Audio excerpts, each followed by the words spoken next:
Hey, 11:15, how we doing? We okay? Doing all right? If we haven't had a chance to meet yet, my name is Justin Chandler. I'm one of the pastors here at the Crossing. So glad that you're with us here today.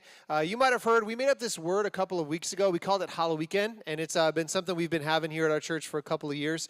And since that time, since Halloween, we've been in this series called The Deep End. And one of the reasons I love it, one of the reasons I think it's been so much fun, is it allows each one of us to think back to when we were kids. Because when we were kids, when we started to learn how to swim, right, you might have gotten your little floaties, or maybe you had a parent who just threw you in, right? I don't know how you learned the swimming process.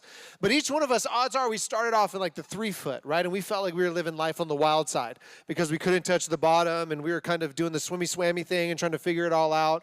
And then as we started to get confident in swimming, one of the things we'd do is we'd start to look down the pool, and we'd start to see, the 4, 5, 6 foot, and we'd imagine what it'd be like to be on the other side of the 6 foot. And then one day we'd take a risk, right? We'd go out and we'd, be dangerous, right? We'd jump off into the 6 foot end and feel we can't touch the bottom, and now we're really like the cool kids in town. And then as you got comfortable in the 6 foot, what did you do? You'd look over and you'd see that there was this section, and it had a rope. And you weren't allowed to cross past that rope because there were diving boards and other things in there, and that's what they called the deep end. It was the part that you couldn't go swim in unless you were a really good swimmer, and they always had an extra lifeguard there to save people's lives, right? And then there was the day where you first jumped off of the deep end and thought, there's no way I'm going to touch the bottom, and I'm going to swim out of here as quickly as possible to get away. And then sometimes the lifeguard would say, hey, no diving, and then you'd play like sharks and minnows in the deep end. And then there was the first time where you're like, oh, I'm going to take a dive. Like, I'm going to go down to the bottom. You guys, I'm going to make it, right? And you take your first deep breath, and you get like 8 feet down and feel like you were about to suffocate. You swim back up as if you'd been surviving the ocean for a minute, right? And then gradually it starts moving. And so we love swimming, right? And it's a part of the process. And here's one of the things that's unique about us learning how to swim, but it's also unique about our life. That none of us imagined when we grew up that it'd be like, you know what I'd love? A shallow life. And a shallow existence. I'd love shallow friendships and just to enjoy the very base of what's being offered. No, every one of us wants deep, meaningful relationships and a deep and meaningful life. And the truth about it is that if we're going to have that, it's going to require risk. It's going to require us taking some chances. It's going to require us trying to figure some things out and try to dig deeper than we ever have before. And honestly, along the way, we're going to have some failures. And connected to this concept of the deep end, one of the things we've been doing is we've been looking at the book of Jonah. And one of the reasons it's cool to look at the book of Jonah is because in the same way that shallow existence and shallow life and risks and chances are being taken, it's been true in this story. And so in the first 2 weeks, one of the things we did is we kind of gave a summary view of the book of Jonah, that if you've never read it or never experienced it before, we wanted to look at a broad sense, like, hey, here's this book, and here's what it's like, and here's the events that happen. Here's what we're going to do this week. We're going to take a deep dive towards this guy named Jonah, and we're going to look in particular at him. Now, if you hear that there's a guy named Jonah, and you hear that there was a book that was written after him, you would think, like, this guy's the hero. He's the good guy. He's the one who does all the right things. And what we see about the book of Jonah is that he actually positions himself as an anti-hero, right? It's a term that they use in TV and movies and comics. And so here's what an anti-hero is. We'll put it up on the screen for you. An anti-hero is a leading character in a story who lacks traditional heroic qualities. And so as my older sons have started getting into action figures, they're discovering all these like different Marvel movies and whatever else. So here's just a couple examples if you like comics and that whole genre. Wolverine, Deadpool, and Batman are all anti-heroes. And the reason is that they're willing to do the wrong thing for the right outcome. That if that means they go all the wrong ways, they hurt all kinds of people, as long as the right thing happens, they're willing to do this. Now this stands in stark opposition to Superman, who will never do a wrong thing. He only does the right thing the right way, which is why he's Superman, right? That there's example number one. Number two is they're making another Robin Hood movie, right? Didn't see that coming, but there's another one coming out. And here's the unique thing about Robin Hood. Robin Hood is an anti-hero because he is a thief. He steals from people, and we cheer for him. We want him to get the prince, right? We want him to be able to steal all that money, and we think it's a good thing because he's giving to the poor. So Robin Hood is great unless you're the one who's getting stolen from, right? So we love Robin Hood. If you like the Pirates of the Caribbean or Pirates of the Caribbean, depending on what part of America you come from and the English you speak, Jack Sparrow is the exact opposite of a hero. Jack Sparrow has few redeemable qualities, right? He does a lot of things wrong and in the wrong way and all kinds of negative stuff, and yet we cheer and love Jack Sparrow, especially when we're on the ride at Disneyland, especially when Johnny Depp randomly shows up. We go bananas for Jack Sparrow, and we love him, right? And yet he's got few qualities we'd want our kids to emulate. If you've ever watched the Ocean's movies, Ocean's 11, Ocean's 12, Ocean's 13, Ocean's 8. I don't know where we go from there, but any of the Ocean's movies, you are cheering for career criminals. And they're pulling off a heist and trying to steal things, and you want them to. You hope they succeed. And there's not a part where you're like, yeah, robbers. It's like, it just feels a bit weird. And then I also heard this week, they're making a Breaking Bad movie. And if you love Breaking Bad, then Walter White is a drug dealer. And you cheer for him. And just to let it sit in that the leading character in the story, there'll be moments where you're like, yay, and then there are moments where you go, ooh, I don't know about that. And here's what happens with Jonah. He's the exact same. So in the beginning part of our story, what we read about Jonah is that God speaks to Jonah and says, hey, I want you to go to this great city called Nineveh, and I've got a message I want you to deliver. And Jonah says no. Now, I find this to be incredible, right? Now, some of you could say, I'm exploring Jesus, faith, church, the Bible. The God speaking thing, I don't know about that, right? So here's what we could imagine. Imagine being a parent, and you say to your kids, hey, I want you to do something. And your kid looks you in the face, and they're like, no. Just imagine your feelings, right? We're grown, we're adults. Like, I could tell you, I'd have some thoughts about that. We'd have a little bit of a discussion with our children if that's the way it went down. And so then I want you to imagine this. Imagine if they look you in the face and they say no, and then they run away. You'd have some thoughts. So here's what Jonah does. He gets the worst getaway vehicle of all time. He boards a boat. Now, I don't know if you've ever tried to see a boat, like a sailboat, get away. It's not quick. Like, you're standing on the shore, and you're like, right here, bud. I'm just going to walk with you. You're not getting away. There's no wind today. You're right there, right? Like, this is where it's at. And so Jonah decides, I'm going to sail to the farthest known point of the world. I'm going to run as far away as possible. And he's deep out into the sea. And then a storm comes, because of course it does. And the guys on the boat figure out, hey, Jonah's the one who's responsible. So they throw him overboard. So now Jonah is in the farthest part of the sea. He's further away than he ever imagined. He's deep out into the ocean. And then an unbelievable thing happens. It's one of the keynotes from the story of Jonah. It's this. It's in Jonah chapter 1, verse 17. It says, now the Lord provided a huge fish to swallow Jonah. And if you're exploring faith, you're like, yup, that's it for me. I'm out. Like, huge fish, eating people. I don't know about all that. So here's what I'm going to say. On Wednesday, I was on a sailboat with some friends, which is like kind of crazy to even be able to say that out loud. But the captain of the sailboat was like, hey, I've got this thing I want to do. There's this trick. You can grab one of the sheets. And I was like, what's a sheet? Right? He's like, it's a rope. I was like, why don't we call it a rope? Like, why are you going to make up a new term? Because sheet sounds like sail, right? So he's like, grab the rope, and I'm going to click on this little hook. And what you're going to do is you're going to hold on to this hook, and then I want you to stand on the outside of the boat. And then once I get some speed, I'm going to turn the boat right, and what I want you to do is I want you to jump off. And then you're just going to ride it like a swing on the outside. I was like, this sounds wonderful.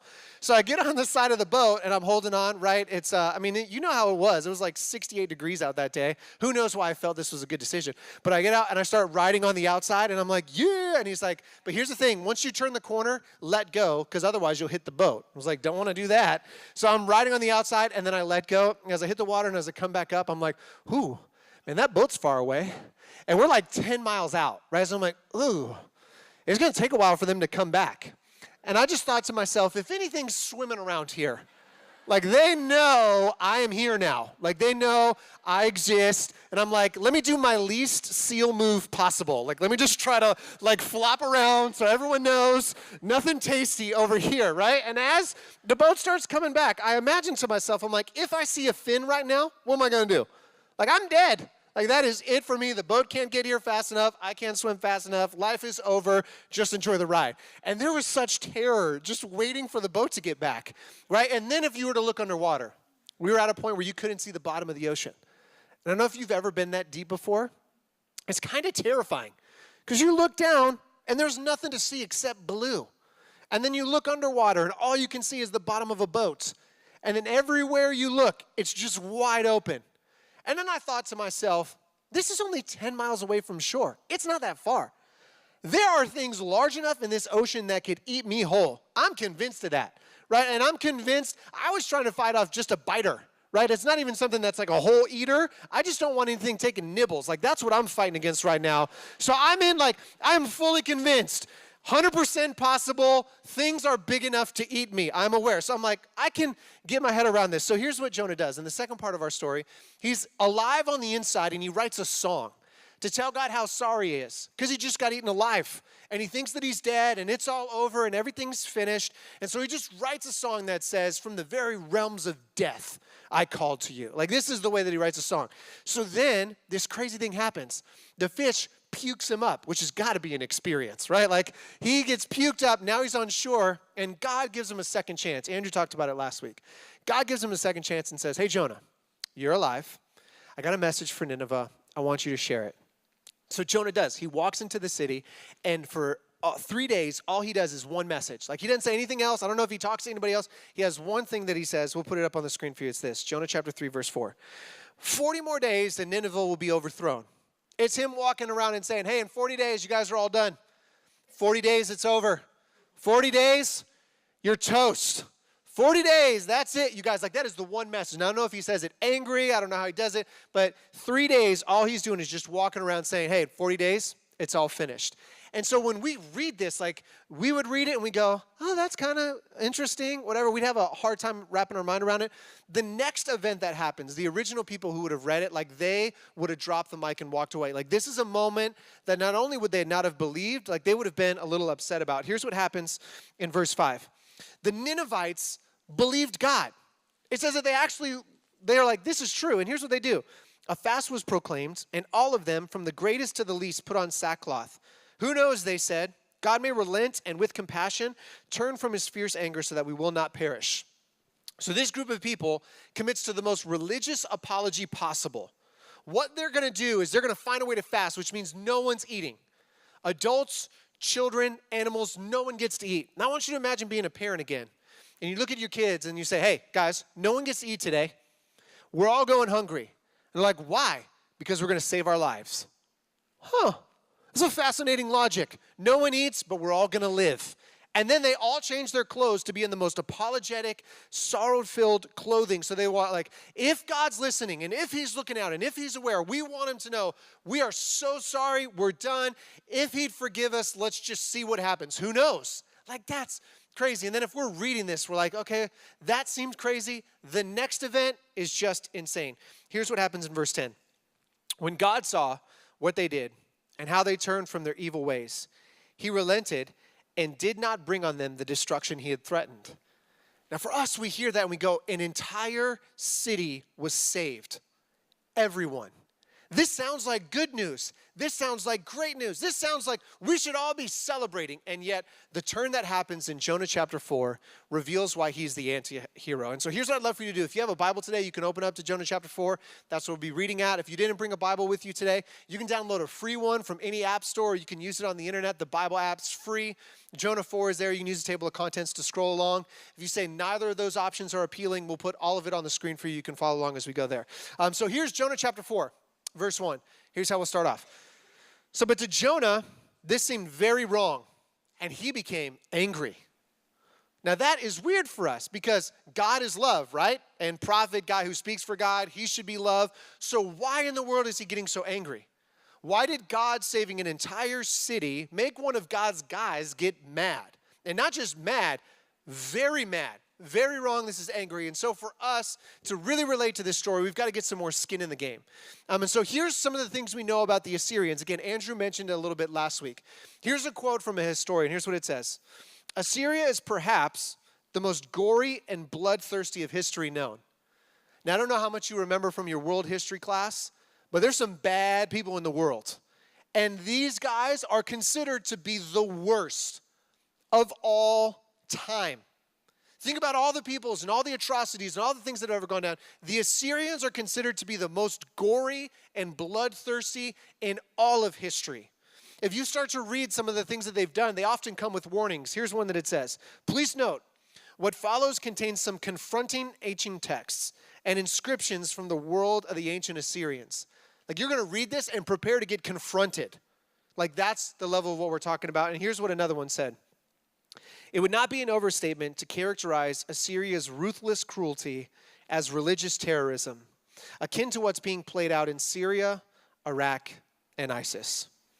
So we hear Assyria and we hear Nineveh. It's a lot like what's going on in Syria with ISIS and in Iraq. I just want you to get some skin into that. But here's the unique thing that those three can never connect to. None of them were considered like a nation, right? Like Iraq was, and Syria is, but they're not this ruthless, gory, bloodthirsty empire. They're not the strongest empire in the world. They're not the ones who are conquering others. Their acts may be isolated, they may be significant, but they're not at all ruling the known world. The Assyrians were.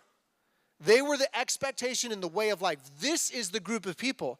And so again, we hear this, we're like, man, that's 3,000 years old. It's still a stretch for us. It's still a stretch for us to imagine a ruthless, gory, bloodthirsty people, the strongest empire in the world, set on religious terrorism against a specific group of people.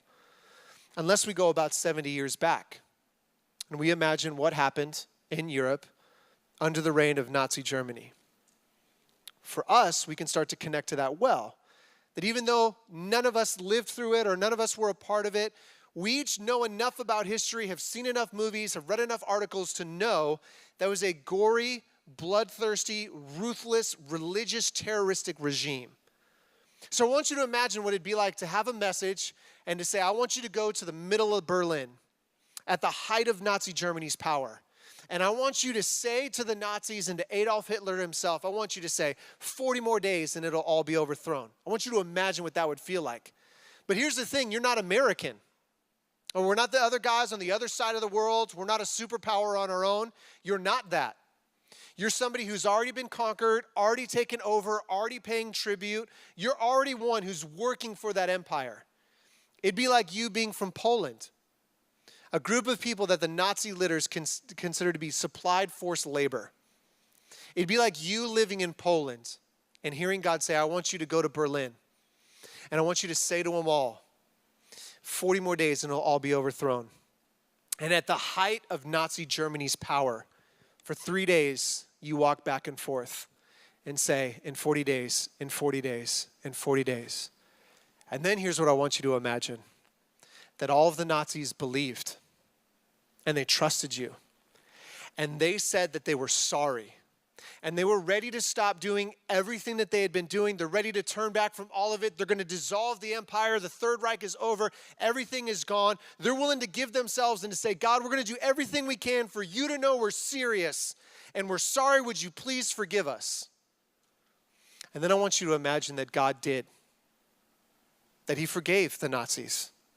And he forgave Adolf Hitler. And I want you to imagine what that would feel like for you. In Jonah chapter 4, verse 1, it says, but to Jonah this seemed very wrong, and he became angry. And some of you are angry right now at me just for bringing the thought up. That I would even ask you to consider that this would be possible. Some of you are angry right now. Like your blood is starting to boil, and you're like tracking along and you're saying, I am so mad at this.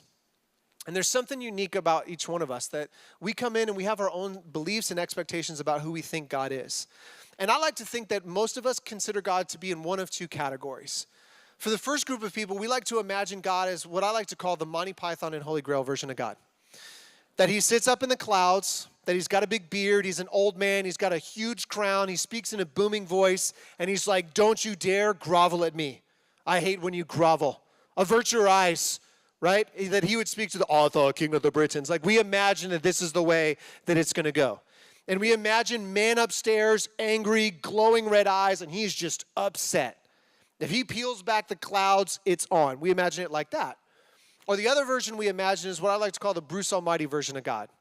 It's the smite me, almighty smiter version. It's someone here's not doing their job, and it's you. You're the one who's wrong. So why don't you pour out a little wrath, huh? You're so big, you're so bad, why don't you smite a little something? Like we imagine God to be like that. And when we think about the Old Testament in particular, one of the ways that God has been caricatured is like this ruthless, tyrannical person that Jesus had to come along to calm down. Jesus had to come to show a little bit of love and a little bit of grace because the man upstairs was angry. So thank God his son was nice, right? Like that's the way we like to see it. I want you to see with me what Jonah's view of God was, what God's reputation was so far. It continues on as we read chapter 4. But to Jonah, this seemed very wrong, and he became angry. He prayed to the Lord, "Isn't this what I said, Lord, when I was still at home? This is what I tried to forestall by fleeing to Tarshish. I knew that you are a gracious and compassionate God, slow to anger and abounding in love, a God who relents from calamity. Now, Lord, take my life, for it's better for me to die than to live." For Jonah, he knew God was going to forgive him, and that's the reason he ran. Sometimes we like to paint that Jonah ran for all these different reasons. Jonah didn't want to deliver the message because he didn't think the Ninevites deserved it, that they shouldn't be the ones who hear. So he ran as far away as possible because he said, there's no way I'm going to say it. Because I know the moment I say 40 days and it's all going to be overthrown, I know they're going to believe me. And I know they're going to say they're sorry. And I know that they're going to give themselves. And I know they're going to turn away. And I know you're going to forgive them when they do. And there's no way I'm delivering that message to them. There's no way. So he runs. And then he says it and they do. And they believe and God forgives. And he's like, I knew it. This is the exact reason I ran. I knew it. And then just look at what Jonah says at the end. The very end of this little section says this: "Now, Lord, take away my life, for it's better for me to die than to live." It's better for me to die. If you're not going to destroy that entire city of evil people, it's better for me to die. So if you don't kill them, you might as well kill me. That is an unbelievable response. And yet when we get angry about hearing about the Nazis, sometimes we start to fall into this. So in the same way that Jonah needed to be taught a lesson, is the same way that you and I do. And often the way that God teaches is he doesn't just start saying stuff. He gives us these examples. And so there's this object lesson that happens in Jonah chapter 4 that we'll be able to see together. So here's how it starts. In Jonah 4, verse 4, it says, "But the Lord replied, 'Is it right for you to be angry?'" And for some of you, the answer to that question is yes. It is right for me to angry. Have you seen what they've done? Have you seen what has happened? Are you aware? Justin, did you even pay attention in class? Is it right for you to be angry? So here's what Jonah does. Verse 5. "Jonah had gone out and sat down at the place east of the city. There he made himself a shelter, sat in its shade, and waited to see what would happen to the city." Jonah was hoping that God was pulling a fast one. That he's like, hey, I forgive you guys. Everything's good. Psych, destruction and wrath. That's what he's hoping for, right? Because he wants to see what would happen to the city. So he's like, hey, I'll wait 40 days. I'll see what God does. Right? Maybe he's like, I'm forgiven, but you're still going to die. You're forgiven, but I still got to pour out wrath. You know what I got to do right now. Right? Maybe that's the way that he sees it. So he goes and he sits on the outside and he waits to see what happens. The object lesson continues. "So the Lord God provided a leafy plant and made it grow up over Jonah to give shade for his head to ease his discomfort. And Jonah was very happy about the plant. But at dawn the next day, God provided a worm which chewed the plant so that it withered." I want you to imagine this. This is the first time Jonah's been happy. Everything up to this point has been angry, wrong, upset, so angry, I wish I would die. And then he gets a plant. And he's like, I'm so happy about the plant, right? And then with the craziest turn of luck, some kind of crazy worm eats the plant in a way that it dies. Like it grew up in a day, and then this worm murdered that plant. Now here's what God's doing. Jonah wanted destruction, so God gave it to him. Jonah wanted to see what it would be like for something to be destroyed, and so God let something grow, God let something live, and then God let something die, and he wanted to see how Jonah would respond to it. So here's how Jonah responded. In verse 8, "When the sun rose, God provided a scorching east wind, and the sun blazed on Jonah's head so that he grew faint. He wanted to die and said, 'It would be better for me to die than to live.'" Now this is the second time Jonah said to God, I wish I would die. And I don't know if you make that statement often, but the one person I feel like you just want to hold your tongue a little bit with is God. I wish I were dead. Like, I don't know how he responds. But he's like, I wish this was it. I wish it was over. I wish I would die. And just look at the things that God has provided for Jonah so far. He provided a large fish to eat him alive. He provided a leafy plant. He provided a worm to eat said leafy plant. And he provided a scorching east wind. God was providing for Jonah in ways that Jonah couldn't even see. And Jonah thought all of these things were bad things, and yet none of them had killed him, and God was still providing all of that. And I want you to remember how this object lesson started. God asked Jonah a question in verse 4. He said, "But the Lord replied, 'Is it right for you to be angry?'" And I want you to see the question that Jonah gets asked by God now. In verse 9, God said to Jonah, "Is it right for you to be angry about the plant?" So when we started, this was about Nineveh and a city and a people who got spared. And now we're talking about a plant. And God is using this to teach Jonah a lesson. So here's how Jonah responds. "It is," he said, "and I'm so angry I wish I were dead." Like, this is the third time Jonah has said, "Just kill me." Now, I might need a gardener's help. I have never in my life planted something, had it die, and say, "That's it, it's over." We put that avocado tree in the yard like 5 years ago. We've been making great guacamole since then. It's gone, it's over, shut it down, kill me now, the tree's gone. Like, I've never had that. I've never had a thing in my life that I've ever said, "It's broken, it's dead, just kill me." The car's broken, that's it, we're over, I'm done, take me now. Like, I've never had that happen. And yet somehow the leafy plant for Jonah, a plant that in 24 hours grew up, gave some shade, and died. He's like, "The plant's gone? Kill me. Like, this is it, and I'm done." But this is all leading to a moment, and I know I've taken a while to get here, but this all led to a very specific moment for God that I want you to see in verse 10. "But the Lord said, 'You've concerned yourself about this plant, though you did not tend it or make it grow. It sprang up overnight, and it died overnight.'" God looked at Jonah, and he was like, "Why do you care about the plant so much? You didn't do nothing for the plant. You didn't plant any seed. You didn't water anything. You didn't mess with the ground. The plant grew up, and it gave you some shade. And then it died, and now you want to die? You didn't do anything for that plant." And this is why God led him here. My favorite verse in the book of Jonah is the very last one. Here's the last verse. "And should I not have concern for the great city of Nineveh, in which there are more than 120,000 people who cannot tell their right hand from their left, and also many animals." A group of people that God spent a lot more time than just a day and a night on. A group of people that God had a lot more care and a lot more attention and a lot more focus on. Why wouldn't God care? Why would God look at a group of people, any group of people, and say, "I wish that they were dead"?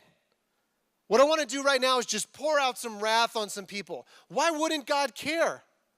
And Jonah knew, because God had demonstrated that this is who God was. He was slow to anger, abounding in love, compassionate and gracious, and willing to forgive no matter who it is. Why wouldn't God care? But here's the unique thing about Jonah, it's the unique thing about you and I. That Jonah loved God's forgiveness when it was about him. In Jonah chapter 2, here's a song that he sang. Here's a part of it. It's the opening verse. He said, "In my distress, I called to the Lord, and he answered me. From deep in the realm of the dead, I called for help, and you listened to my cry." That Jonah loved God because when he needed God's help most, he cried out for help. God heard him, God listened, God responded, and God saved. But don't you dare listen to the Assyrians when they cry out. Don't you dare listen to the Nazis when they cry out. You better not listen to them, because do you know what they've done? I mean, I know I've got my own stuff and my own issues, my own things that I'm working through, but it's not that kind of evil. You can't forgive them.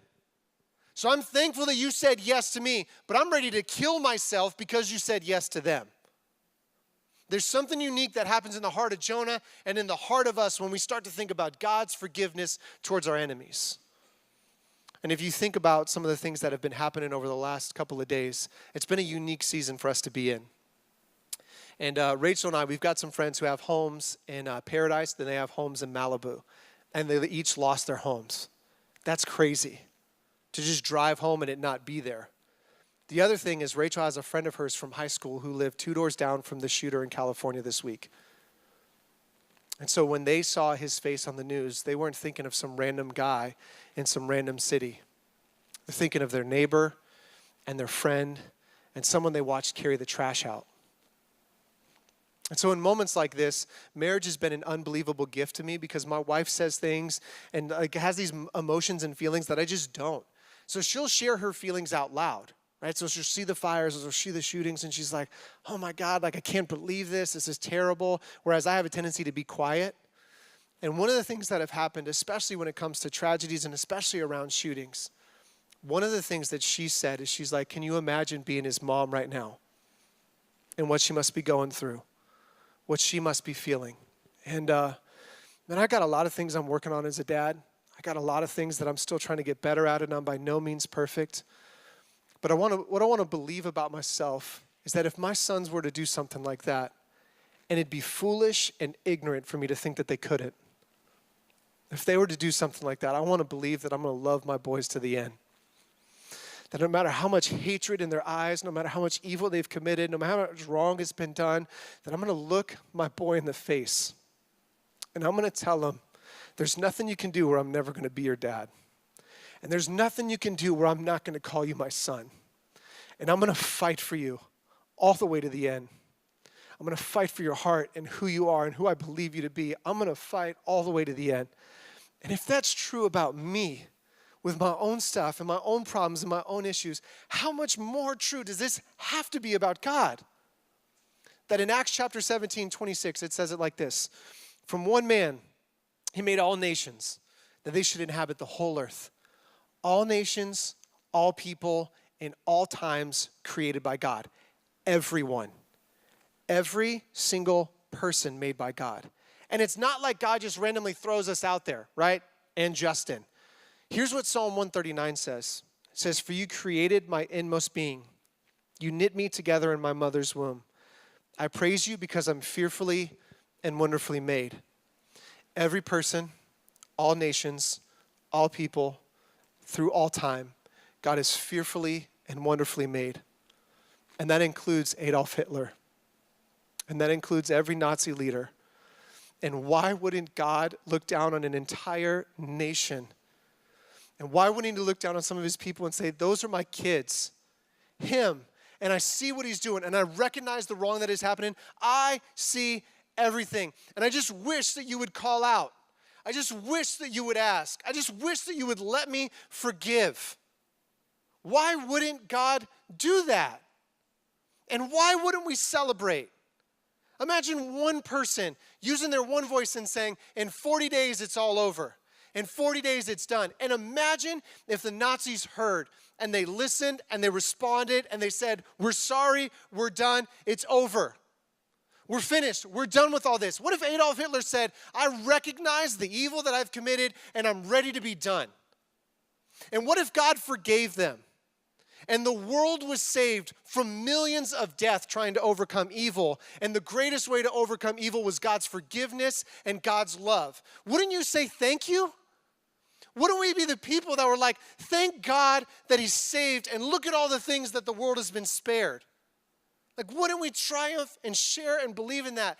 And it's something that we, because we believe in Jesus, we hold tight to.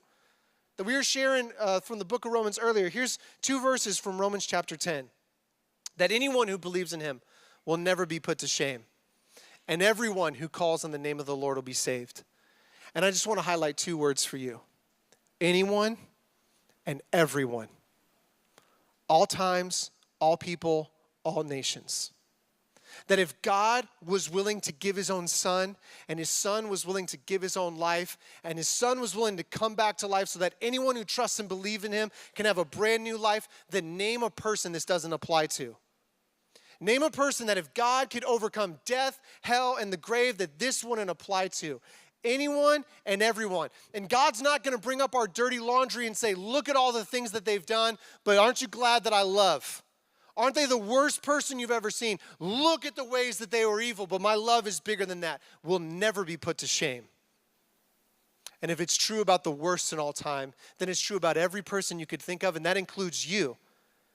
And when this gets into our soul, man, it convinces us, it changes the way we talk, it changes the way we live. So even Romans 8, just a couple chapters earlier, says it like this. For I'm convinced that neither death nor life, neither angels nor demons, neither the present nor the future, nor any powers, neither height nor depth, nor anything else in all creation will be able to separate us from the love of God that is in Christ Jesus our Lord. Because if death couldn't separate him from us, then nothing will. No amount of evil, ever.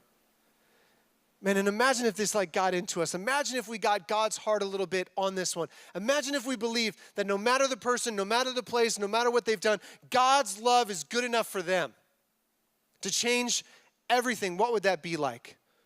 Because again, we can go 70 years in the past and we can detach ourselves from it. But what about right now, the person in your life who you don't want God to save?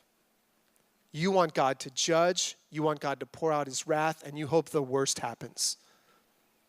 That we love the forgiveness of God when it lands on us, but we see that there's so much Jonah living in us because we want wrath and we want judgment. And if I'm honest with you, I've told some of my closest friends that sharing this message this weekend has been so difficult for me because I've got a them. I've got a group of people that have caused unbelievable hurt and pain to my family, and I said, I forgive you, but I wanted judgment. I wanted God to make it right because I felt like we had endured so many wrongs. And it impacted us so much. And I wanted God to make it right. But when I read this, I thank God that he didn't look at me and say, I'm going to make it right on you, Justin. You're going to pay it back. I'm so thankful that God looked at me and said, because you called, and because you cried out, and because you asked, I listened. And I want to believe that because God was willing to do that for me, that I'd be willing to do that for somebody else, despite the great pain and hurt that they've caused to me. So here's what I recognize about being in the room today. There's some of you, when you walked in, you were convinced that God was done with you.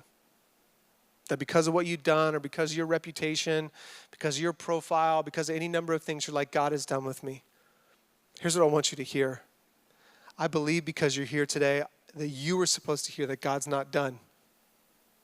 That God loves you in the same way that a father loves his kids, in the same way that a mother loves their kids, all the way to the end, and you're not done yet. And that if Jesus was willing to give himself for you, that it's not too late yet. That you could give all of your stuff to God, and you could let all of that go as you say yes to Jesus. I know for some of you, you've got a them. There's a group of people, there's a person, there's a circumstance, a workplace, there's people that you're like, I'll never forgive them. I want judgment, and I want wrath, and I want God to pour it out. And what would it be like today if we said, I'm going to let all that go, and I'm going to forgive? The reality for me is I've got a phone call to make this week, and it's going to be a hard one.